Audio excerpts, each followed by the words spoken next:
Hey guys, it's Scott Bars here, the self-proclaimed hip-hop historian, and this is the 371st episode of my series, where I grab a vinyl from my collection, talk about why I love it, what influence it has, and what its place is in the grand scheme of hip-hop.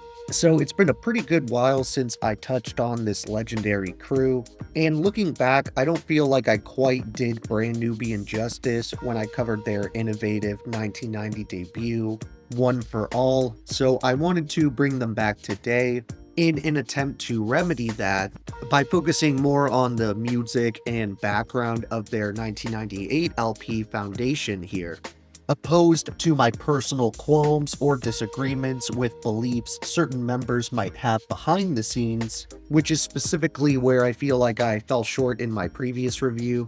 There may have been a controversial moment or two on 1993's In God We Trust, but I already went over that in my video for the debut, which I will still link down below in the description. And while that album is overall a pretty high quality listening experience, as is 1994's Everything is Everything, the reason I opted to go with Foundation is because it was the first release since the group's debut to include Grand Puba, who had left shortly after the first album due to some internal differences, but mainly to pursue his solo career, subsequently leaving Sadat X, Lord Jamar, and DJ Alamo to temporarily carry on without him.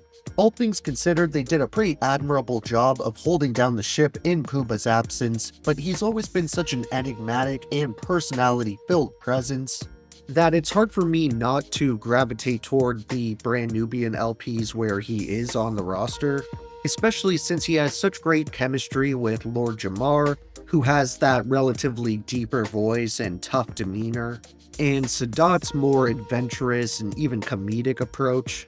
And together, these three were truly a match made in heaven, and I can't imagine how exciting it must have been for longtime fans when this reunion LP was initially announced. And it's also safe to say that this album's release date is cemented in hip-hop history, considering it was on that same day, September 29, 1998, that we also received projects like Jay-Z's Volume 2, Hard Knock Life, Outkast's Aquemini, Black Star's Mos Def and Talib Kweli are Black Star, and A Tribe Called Quest's The Love Movement. This may not be the most impactful release from that bunch, but it's still probably my favorite Brand Nubian album, since it has all the best qualities of their debut. They just sound way cleaner and more well executed this time around. And since this was the collective's final project to come out in the 90s, you could easily argue that all of the MCs were at their lyrical peaks here, and even though they were still improving and developing their skills when they dropped their next LP, 2004's Fire in the Hole, Foundation is a much more successful and career-defining moment. It also sort of marked the beginning of the end of an era, as the culture was beginning to gravitate towards newer artists at the time, like DMX, who dropped both of his first two game-shifting albums in 1998, and this fresh, high-energy sound absolutely took the world by storm. Though, of course, the conscious, native tongues energy these guys often embodied would find its way into the 2000s, with acts like Reflection Eternal, Dead Prez, Common, and The Roots kind of carrying that torch for Afrocentric, thought-provoking hip-hop with an edge, which, in spite of how an uneducated Eminem stan may feel, is largely thanks to pioneers like Lord Jamar and company. Though even I will admit that dude is getting pretty hard to defend at this point, at least with his stances outside of hip-hop, and that seems to get worse with every new take. I didn't want to bog this review down with too many lyrics, so I decided I'm just going to share one little section from my favorite rapper in Brand Nubian, Sadat X, which comes from the track The Return. He comes in towards the middle of the song with his off-kilter, almost spoken word-esque flow, and he starts off rapping, "I'm on 110 and Lennox with these Africans, overseeing our physical being and how we doing it. It only take one bad man to ruin it, pursuing it and acting like it can't happen. Put you in the chair, to the bookings we go, on the 24-hour flow. I'd run through obstacles, take off my shackles, proper backin' with the bangers and the rhyme singers. I run with them and others, rock NY in colors. With the straight brim and the chick who work in the gym. The Great Dottie and the Seatown Express. Whoever stepped to this is gonna have to face stress.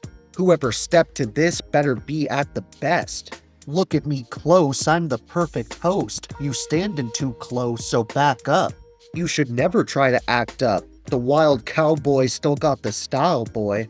One of a kind, I throw a hell of a line. There was a pretty extensive personnel of featured artists and producers who worked on Foundation, starting with the former, which included MCs like Loon, Busta Rhymes, and Common. Then as for the killer production, that was handled by Buck Wild, Chris Legio, DJ Alamo, DJ OG, Diamond D, Lord Finesse, DJ Premier, and Grand Poobah himself.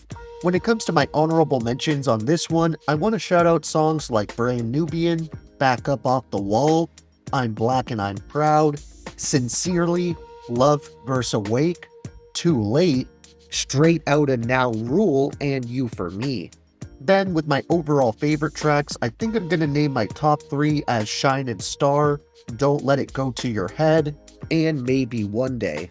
Thank you for watching my 371st video. Next time we are revisiting the South, as well as one of my all-time favorite rappers. So check in for that upload, and if you enjoyed, be sure to like, subscribe, and let me know what moments you enjoy the best from this classic reunion project. Don't forget to have a great day, and I'll see you next time, okay? Alright.